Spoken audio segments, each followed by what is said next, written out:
Sunday, 16 February 1986. How to minimize personal suffering.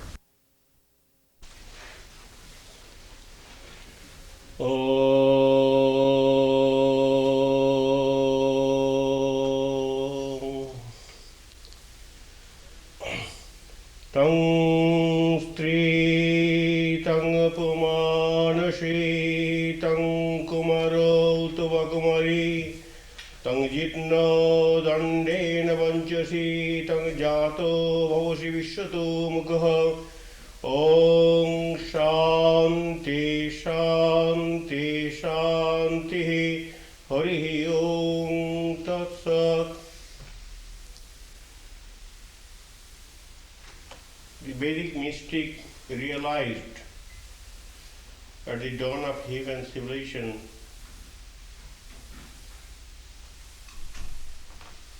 he articulated his mystic experience in this verse.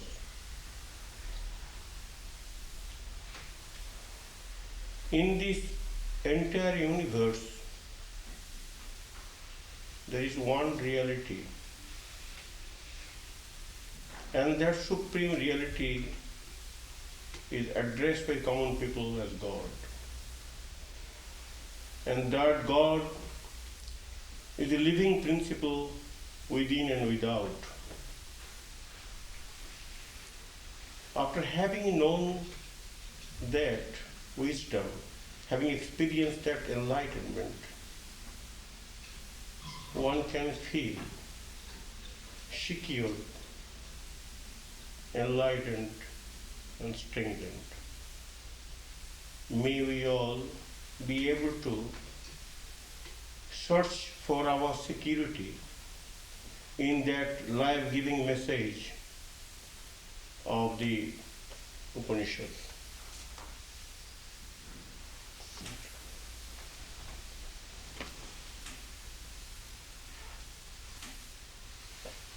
Peace, and prosperity.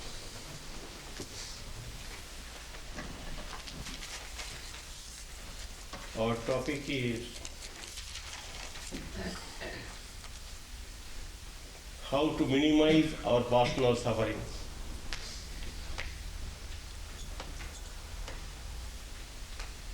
Let me begin with a story.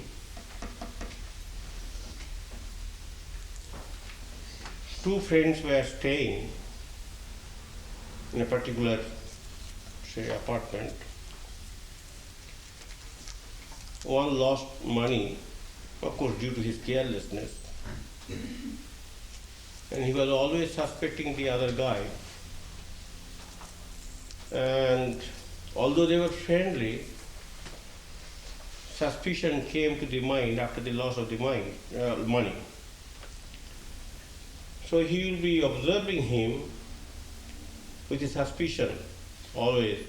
Perhaps he is spending much time in closet, or he is locking his suitcase, or he is purchasing so many things. Definitely he has stolen my money. So he was thinking in that way. Of course, he did not dare to say a challenge.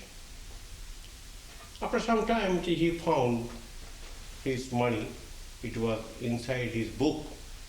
He forgot about the dollar bill.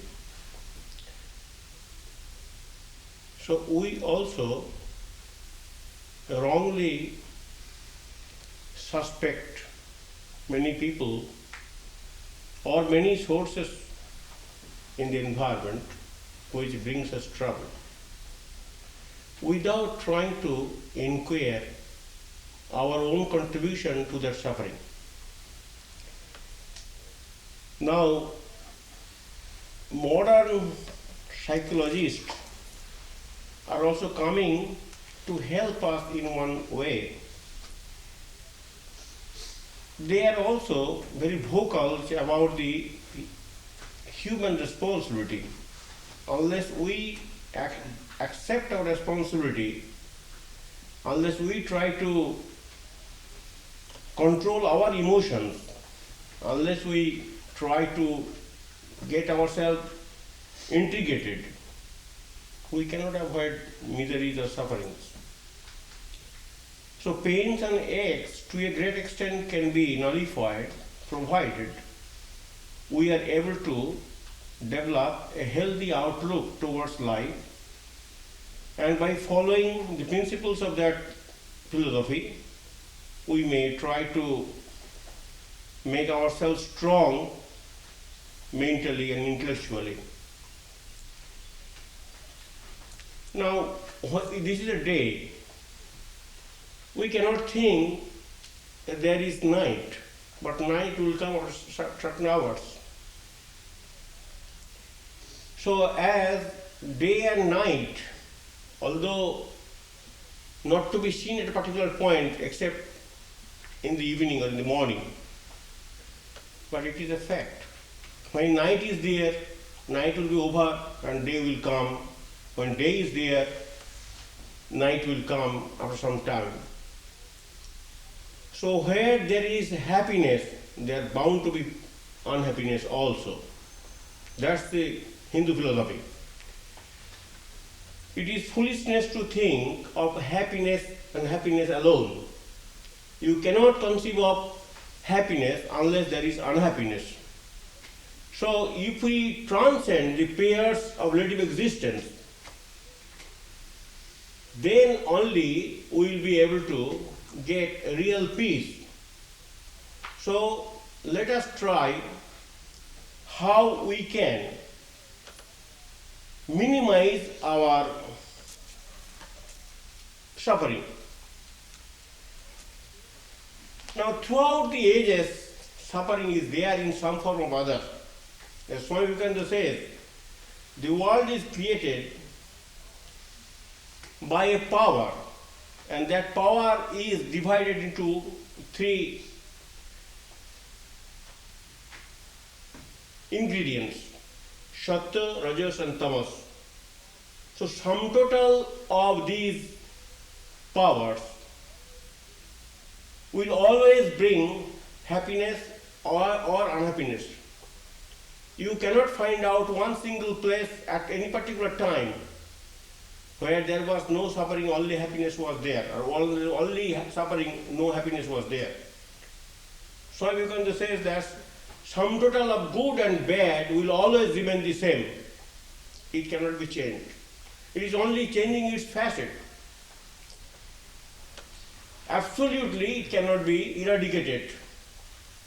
We cannot push outside this space with our bulldozer. Not possible. So to avoid this, or to get rid of that, human beings were not sitting idle. They have tried their best to get rid of pain, or at least to minimize painful experiences.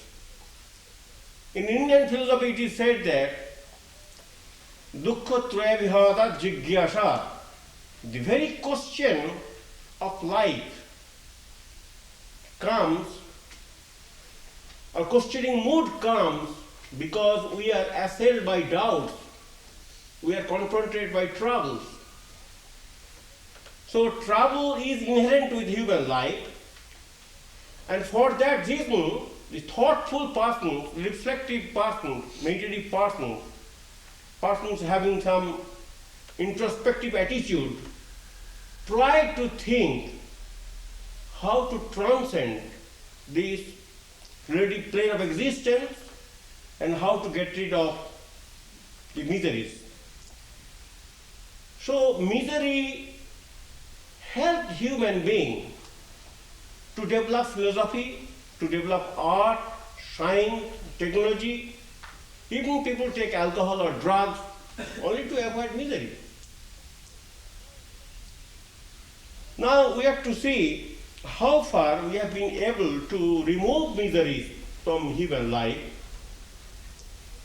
But in the experimentations, particularly in science and technology or other things, which are not coming out of the mystic experiences, common people, depending on their intelligence, they try to remove suffering from human life.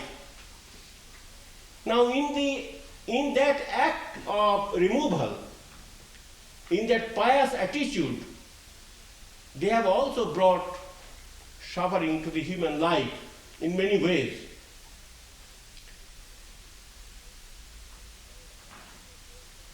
Now, Sri Ramakrishna says that in two ways you can avoid. First of all, if you insulate yourself in such a way as not to be pricked by the thorns. Suppose you are walking in a particular field, you know that that field is full of thorns. You can wear a particular type of shoes which will help you to walk without being pricked. Or even if it is pricked, with the help of another thorn, you can get rid of that thorn which is entering into a person. So in two ways we can avoid it. But it is a fundamental question, that one Upanishad writes that, Shedasana Upanishad writes that, suppose you think the sky is like a leather, and if you are able to roll the leather, you will be able to enjoy happiness and peace. Is it possible? Can anybody do that? Can any technique can help us? It is not possible. So it is an impossible thing.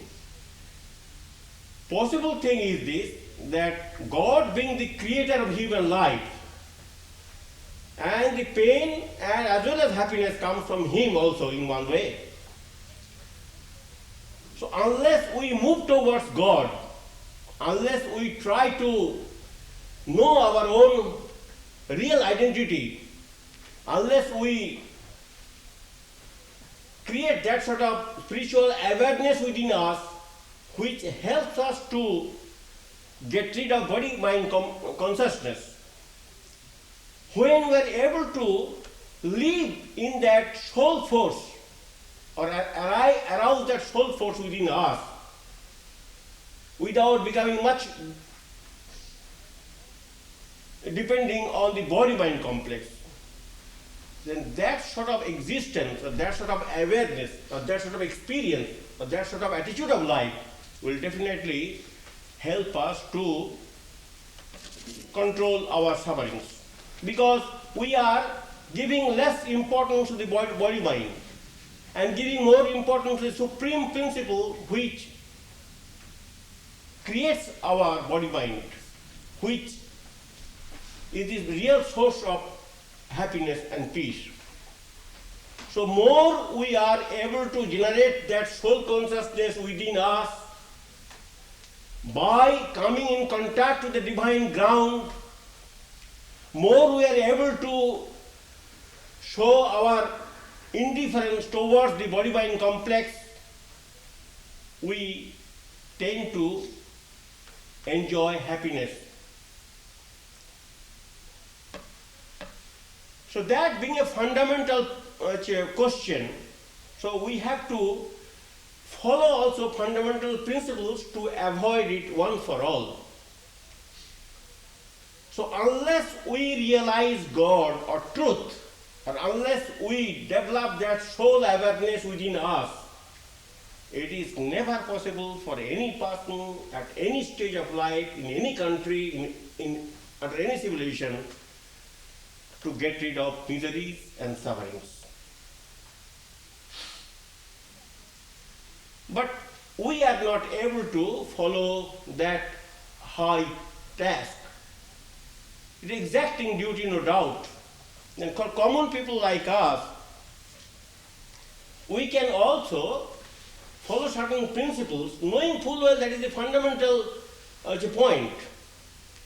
Keeping that fundamental point behind our back, in the mind's back, we can also follow certain programs to minimize our suffering.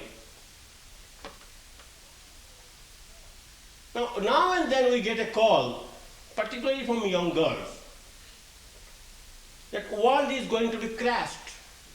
Swami, do you know that? Can you suggest anything how to escape? Now and then we get called. We are becoming so panicky we are so disturbed that we always think that world is going to be destroyed, and with the destruction of the world, naturally, I also cannot live. So this impending danger creates a particular type of trauma within us and makes us always depressed. Now, if world is annihilated, if everybody or most of the people are going to die, then what's that? What's the good of living? Let me also die. Why should I exaggerate that suffering? Why should I dwell on that theme? That's not my business. Let me try to enjoy happiness by controlling unhappiness in my own personal life. What will happen to the world or to the entire human civilization, that is not my concern. But there are some people, not that they are philanthropists or they are humanists, they are very body-bounded person. So due to their too much attachment towards body and this world, they become disturbed. Now, levels of existence has to be recognized. Now, a tipsy person, say, he or she knows what is the consequence of such action or such addiction. But if they say that we are unhappy, we are suffering from so many troubles, still they cannot eschew that path, cannot give up that addiction. Now, how to have happiness and how to have peaceful mind when you are not trying to come away from that level of existence? You want to stay in that level of existence, that is sometimes you want to avoid crisis, that is not possible. So, as Ramakrishna says that camels inordinate love for thorny bushes, they like it, they enjoy it.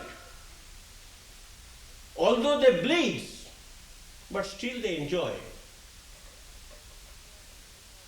There are people who are suffering from hypertension, asthma.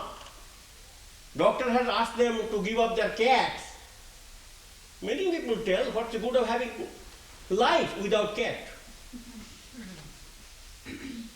It's a fact. They don't want to give up. It is not for the love for the animals, it is sheer attachment. A morbid attachment towards pets has created that sort of attitude in their mind. So, until we change our mind, until we are able to eschew that path of suffering, we cannot expect happiness or peace.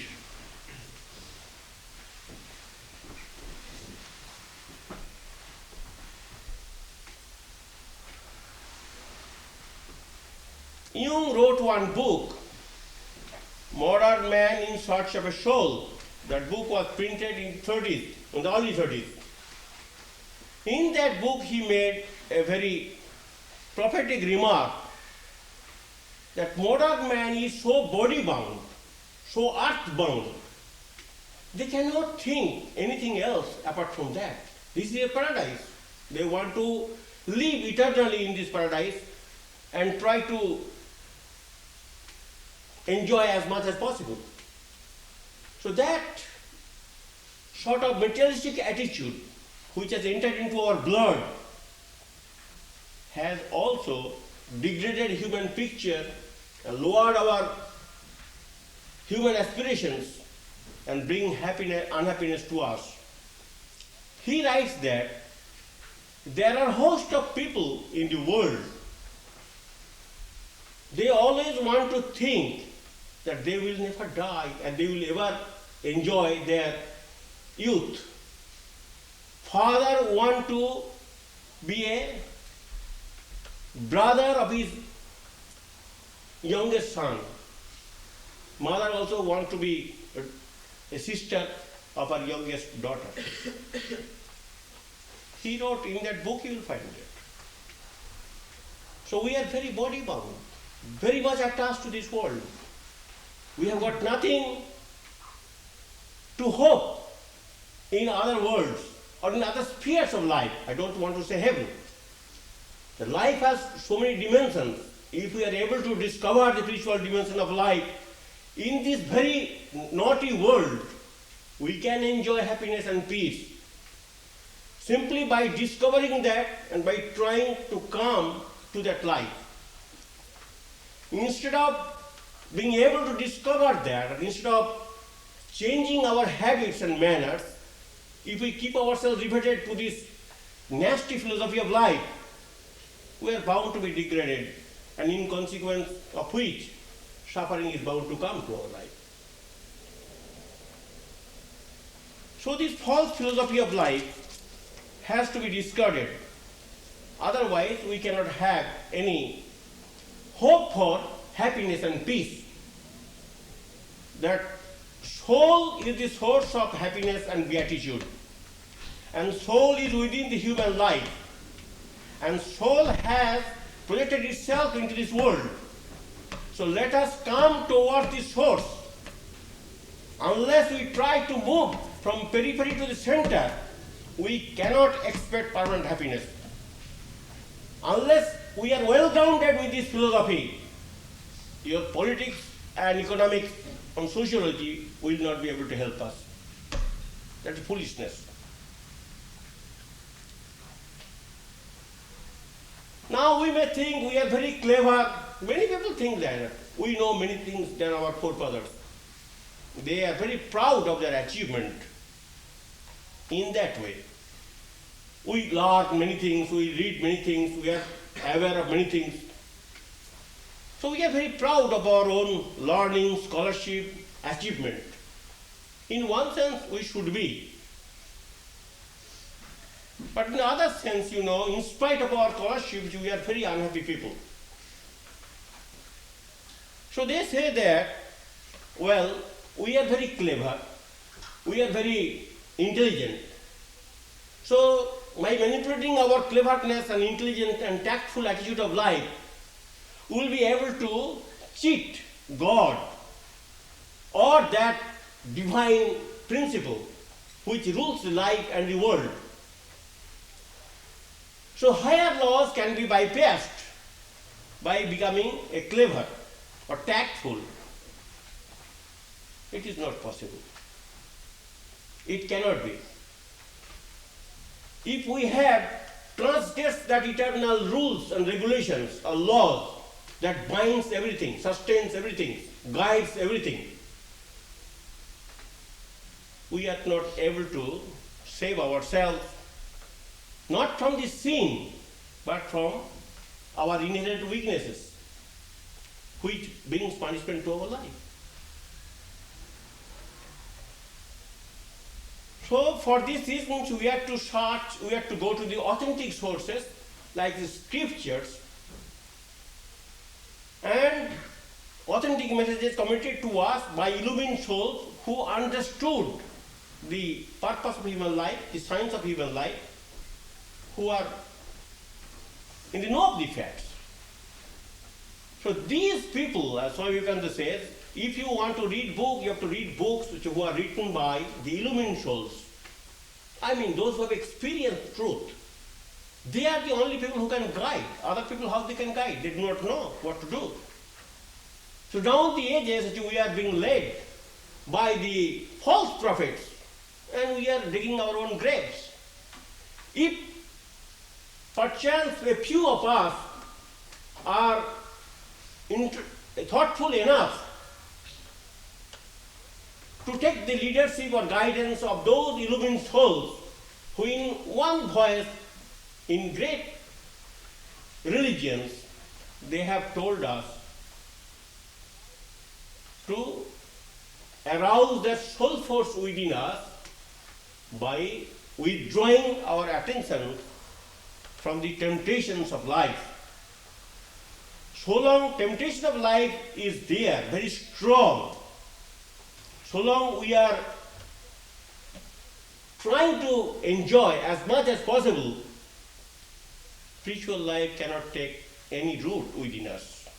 And consequently, we cannot enjoy. We cannot foresee thought of enjoying peace and happiness.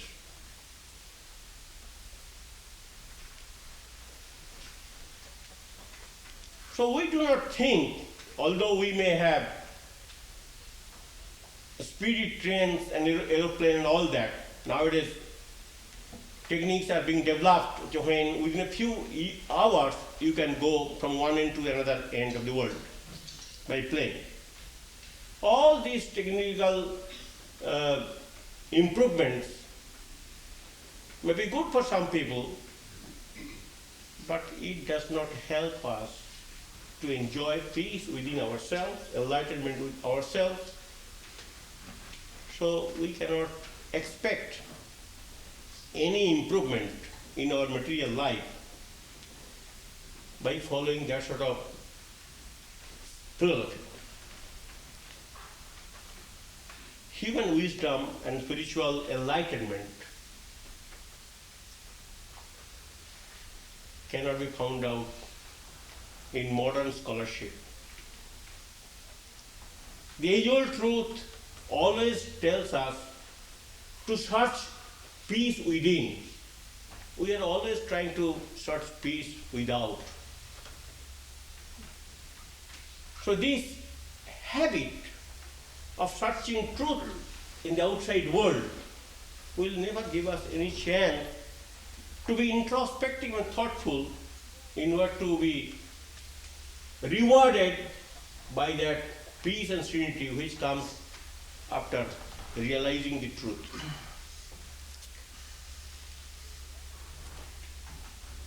So God realization or experiencing our own native spiritual principle,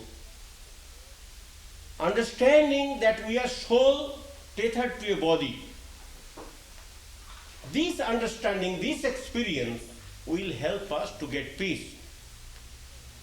So fundamentally, the spiritual approach is the surest source of getting peace. Now, religion does not mean dogma. Religion does not mean conventional practices. Religion means that high discipline enjoined upon the religious truth seekers are to be practiced. And through practice, one can elevate oneself, remove one's body-mind consciousness, and can integrate oneself to that truth.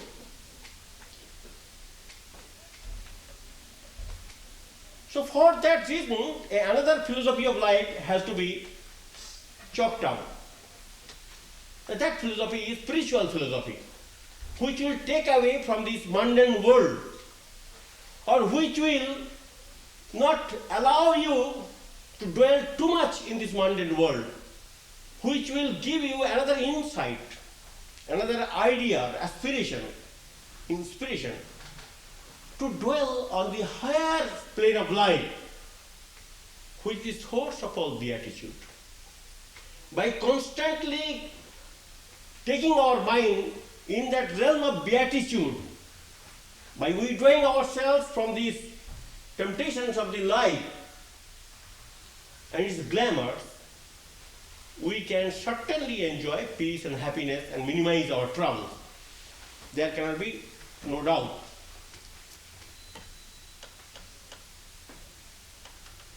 There was 100,000 people have done it. I just name one person. His name was Vaita. He was born 480 AD to 524 AD. He was a Roman. He was a great erudite scholar and also a politician and enjoyed wealth and power. But certainly his fate changed he incurred the displeasure of the king and he was arrested and he died. Died means he was killed. So, in those remote ages, when he was waiting for his death, he was a philosopher, of course. He began to ponder over the philosophy of life, and he was trying to think the great message of the great philosophers like Plato, Socrates, and Aristotle. And he has written a book, the Consolations of Philosophy. That book is still prevalent, that book is still printed, that book is still read. So he was able to forget his miseries, impending death, by dwelling on those eternal themes articulated by the great philosophers. He was not a body-bound soul to be afraid or to be depressed for his imminent death.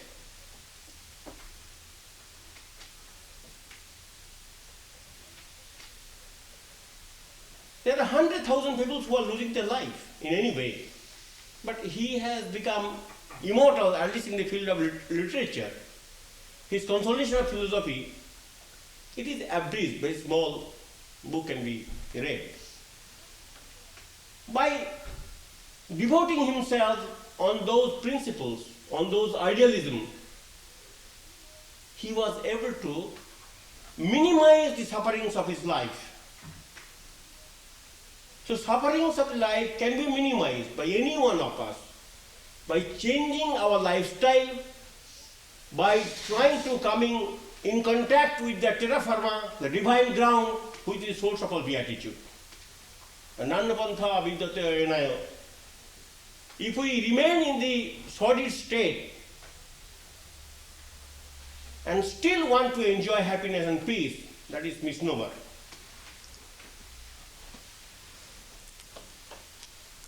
In spiritual practice, what do you mean spiritual? There are 100,000 people down the ages who are all practicing spirituality. Spiritual practice means that impulses or emotions, non-spiritual emotions, are to be eschewed, are to be controlled by opening our spiritual life. More we are able to advance ourselves to that goal of life, more we will be able to control the irrational drives. Now, in the book, I read two sisters of the same family. They want to marry a particular person. So one girl married, the other girl also married another person. But the younger girl, she was so jealous of her own sister that she maintained that attitude for a long, long time. She had children, she had husband, she had family, but she could never forget that. She was jealous of her own sister. And due to that continuous, persistent jealousy, she was unwell, she developed many psychosomatic troubles, and ultimately, through psychoanalysis, it was discovered that it is jealousy, that deep-rooted jealousy, was the cause of all her suffering. When she was told by the psychiatrist, she was able to forgive her sister, and gradually she was able to eschew that bad emotion, and she was healthy, she was contented, she was fulfilled. So this is a cancer, this is a impediment, this drawback. Unless these impediments are avoided through spiritual training, through sincere attempt We can be a holy person, at the same time we can be equally jealous, angry and impulsive. That's why religion is not loved by the multitude, only for that reason. They have seen hollowness in the life of the truth seekers, so they are disgusted. But real holiness has got nothing to do with wrong impulses. So they try hard to eschew all wrong impulses and try to elevate their character, try to glorify that God within themselves. The right attitude of suffering also helps us to enjoy our life. We are not alone to be suffered. There are a host of people who are suffering in many ways. But we have developed such proneness to magnify our own suffering that we always brood. And that brooding habit and that habit of magnifying our own personal troubles also bring suffering to us. Then we are sharing world suffering. Suppose ecology is disturbed. Now one person is not responsible. Host of persons are responsible for that. Even we are also responsible. Every one of us in one sense. So we have to suffer. As I am suffering for others' mistakes, so other people are also suffering for my mistakes. Not that I am free from any guilt. I am also contributing towards others' suffering. So what's that? If we develop this sort of view of life, then we'll be able to minimize our suffering. Otherwise, we will accuse everybody without accusing ourselves.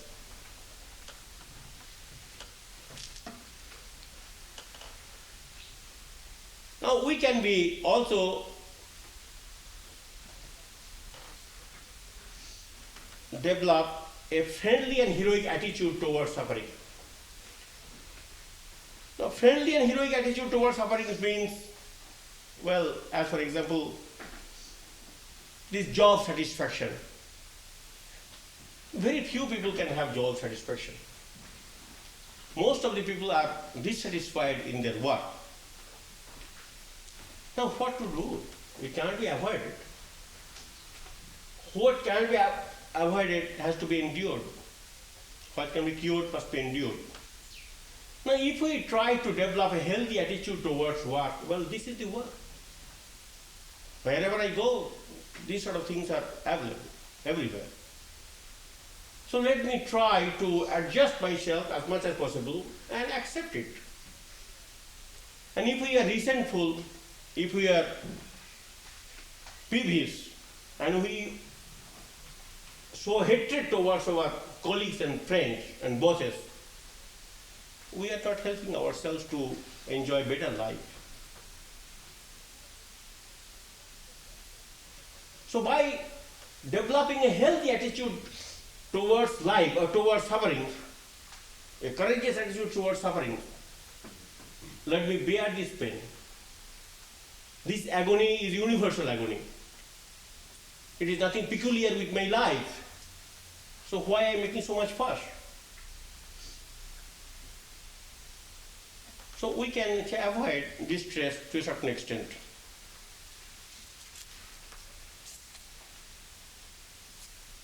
So we have developed an attitude of exaggerating each other's sufferings, We also add our suffering through imagination. We think that the past was very bad, present is bad, God knows what is going to happen in future. So through imagination we bring more trouble.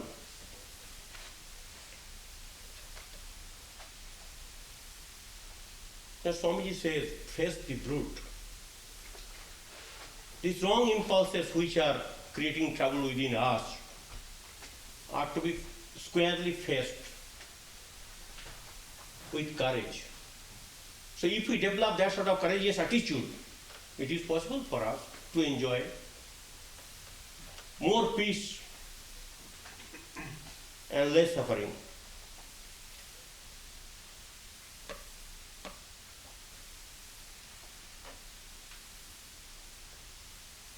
Now, by rendering service to the afflicted, to the grief-stricken, to the bereaved, to the unfortunate people, spontaneously, of course, not by showing people. We can show, that will not help us. Then we can minimize our own suffering. Now, Swami Virajananda, one day, he was fanning the disciples of Sri Ramakrishna because in the summer they could not get sleep. So he thought that let them sleep and let me fan. Now, he records his experience that by foregoing my own sleep and by rendering this service with a loving heart to my brother disciples, I got peace within myself. So when loving service is rendered spontaneously with a noble attitude to help others, to serve others, to bring happiness unto others, that quality of life, that spiritual awareness or spiritual knowledge helps us tremendously in enjoying peace and happiness. Swami Virajananda, who became president of India in our order, one time as a novitiate, he was massaging the feet of Raja Maharaj, Swami Brahmananda. And he was thinking, when Raja Maharaj will ask me to go and retire. And at the same time, he cannot give up, after all, he was messaging and he was thinking. Then he thought came, had I been householder, I would have to massage the feet of many people. Now I'm a Swami, I don't want to massage the feet of the master. What's that? When he changed his attitude, he was contented within himself and he writes that Maharaj told, now you retire.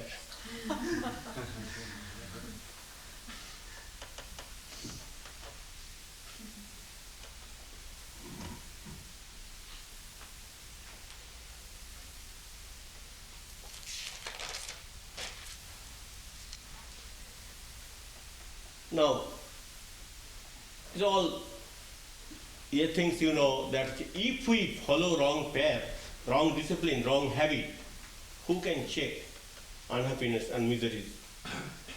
So, all our bad acts and thoughts will have a boomerang effect. It will visit us with compound interest. No doubt about it. These eternal laws. So, Paul Deussen, who visited India, when Swamiji was in this country, at that time, he visited India and he gave lectures. It is recorded in his book, Paul Deussen, a great philosopher of Germany.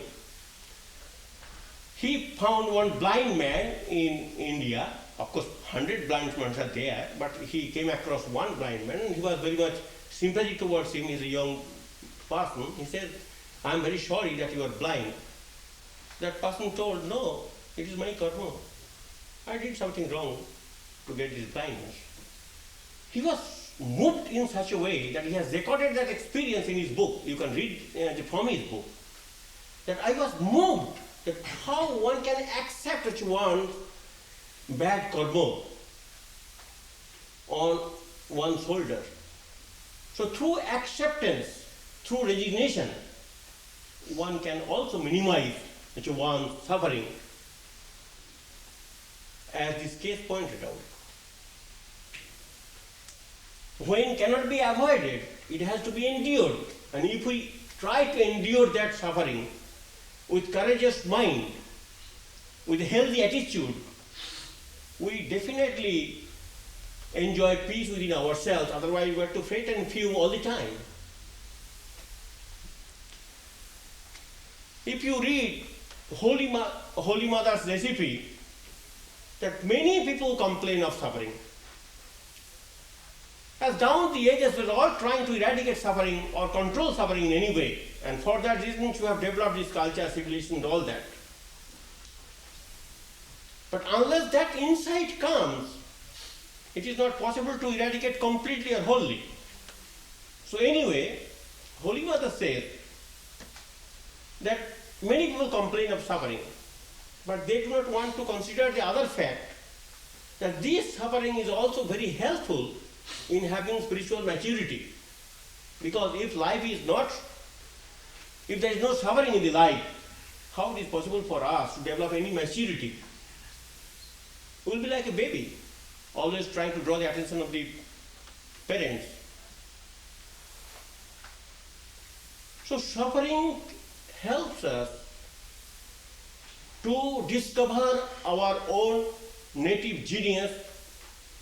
It helps us to be introspective and thoughtful. It helps us to understand that life is a mixture of good and evil. We should not develop the attitude of a baby, always wanting, always trying to enjoy only happiness and peace, and no suffering and no pain. So pain compels us to find the source of pain, and if we are intelligently real, then through our introspective life, it will be possible for us to find out the source of pain. To a great extent, we are contributing factors. At least 50-60% pains are coming due to our bad habits, bad thoughts, bad ideas, bad actions. I tell you one incident, that one man used to tease cat in a young days. And that was his habit and passion. Maybe some sort of sadistic temperament he developed, When traveling in India in a train, and Indian trains are a little different from that of yours, he bumped his head against the roof of the train, and he was, for time being, he was unconscious. And at that moment, the tortured cat's picture flashed in his mind. Many years before, when he was young, he used to tease by putting pins and all that to a cat. That tortured cat came to him vividly and helped him much. That as you have done wrong to somebody, the divine law or cosmic law will also give you punishment. So if we develop a healthy lifestyle, if we follow certain good, clean programs of life, we can definitely minimize our problems of life too.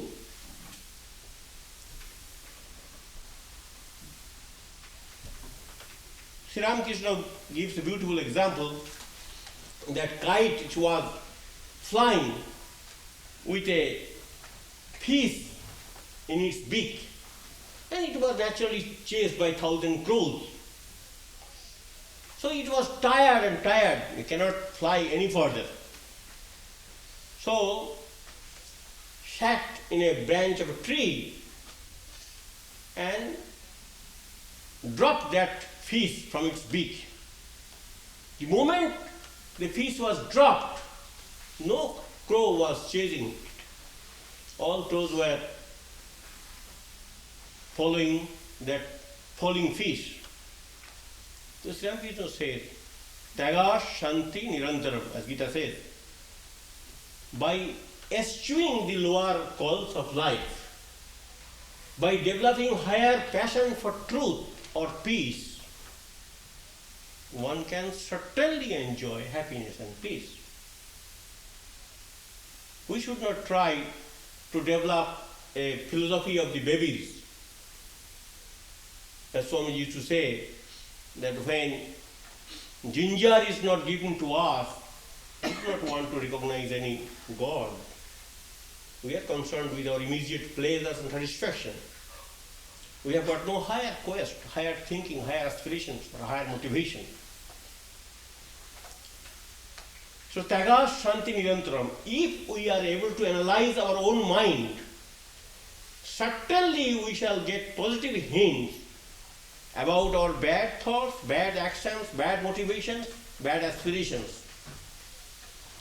And if we are very intelligent and really want to have peace, then this audience table can be cleared, cobwebs of doubts can be removed, and we can certainly control our rational drives and bring forth that peaceful, healthy mind.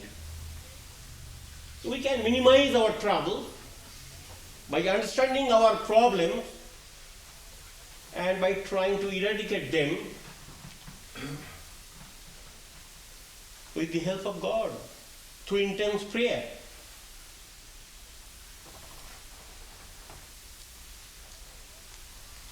Brother Lawrence,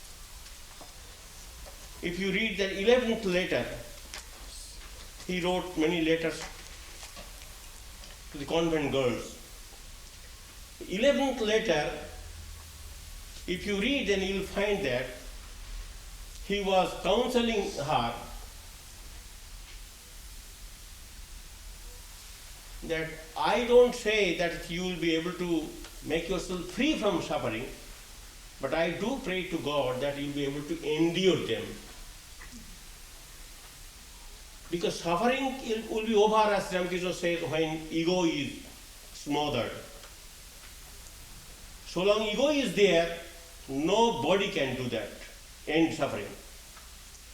But this suffering can be minimized provided we are able to be introspective in our personal life, and through diligence, through perseverance, through prayerful attitude, through courage, it is possible for us to minimize its effect, its impact. So 50 to 60% of sufferings are being contributed by us. At least these sufferings can be minimized by our own heroic attempt. And in that great journey, in discovering our spiritual self, we are always backed by the divine grace. Those who are sincere, those who are trying to follow that route, great route recommended by all great mystics down the ages, they will find is a positive health is there. Unfortunately, most of us, due to our die-hard prejudices, we do not want to give up the lower calls of life. At the same time, we start complaining about our unhappiness. That sort of childish philosophy will not be helpful to us. Let us stop.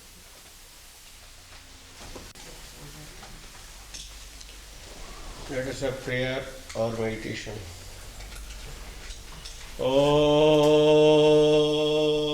Ashato Ma Sadgamaya Tamoso Ma Jyotirgamaya Avir Avir Maedi Rudra Jakse Dashnang Mukhang Tena Mang Pahinityam Om Shanti Shanti Shanti Hari Om Tat Sat. May He who is the Father in heaven of the Christians, Holy One of the Jews, Allah of the Mohammedans, Buddha of the Buddhists, Tao of the Chinese, Auramas of the Zoroastrians, Brahman of the Hindus, lead us from the unreal to the real, from darkness to light, from disease and death to immortality. May the all-loving being manifest Himself unto us. May the all-loving being manifest Himself unto us. May the all-loving being manifest Himself unto us and grant us abiding understanding and all-consuming divine love.